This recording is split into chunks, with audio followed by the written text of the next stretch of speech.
नमस्कार मंडळी, स्वागत आहे तुमचं आमच्या चॅनलमध्ये। आवाज महामुंबईचा, शोध बातमीचा, कौल मनाचा। चला तर मग आमचे चॅनल लाईक करा, शेअर करा आणि सबस्क्राइब करा। धन्यवाद। मुरुडमध्ये बँक ऑफ महाराष्ट्र शाखेत शॉर्ट सर्किटमुळे आग, सुट्टी असल्याने मोठा अनर्थ टळला। मुरुड शहरातील भर बाजारपेठेत असलेल्या बँक ऑफ महाराष्ट्रच्या शाखेच्या दुसऱ्या मजल्यावर आज शॉर्ट सर्किटमुळे आग लागली। बँकेच्या स्विच बोर्डमध्ये शॉर्ट सर्किट झाल्याने आग लागल्याची प्राथमिक माहिती आहे। आगीमध्ये कोरी पासबुके आणि जुन्या साहित्याचे नुकसान झाले असून बँकेतील महत्त्वाची कागदपत्रे सुरक्षित असल्याची माहिती आहे। विशेष म्हणजे आज ईद ए मिलादची सुट्टी असल्याने बँक बंद होती।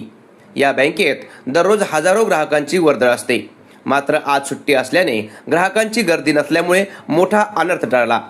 बँकेच्या दुसऱ्या मजल्यावरून धुराचे लोट येत असल्याचे नागरिकांच्या लक्षात आले। घटनेची माहिती मिळताच मुरुड नगर परिषदेच्या अग्निशमन दलाचे पथक तातडीने घटनास्थळी दाखल झाले आणि आगीवर नियंत्रण मिळवले।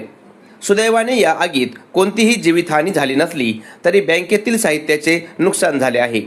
आवाज महामुंबईच्या चॅनलसाठी धम्मशील सावंत, मुरुड।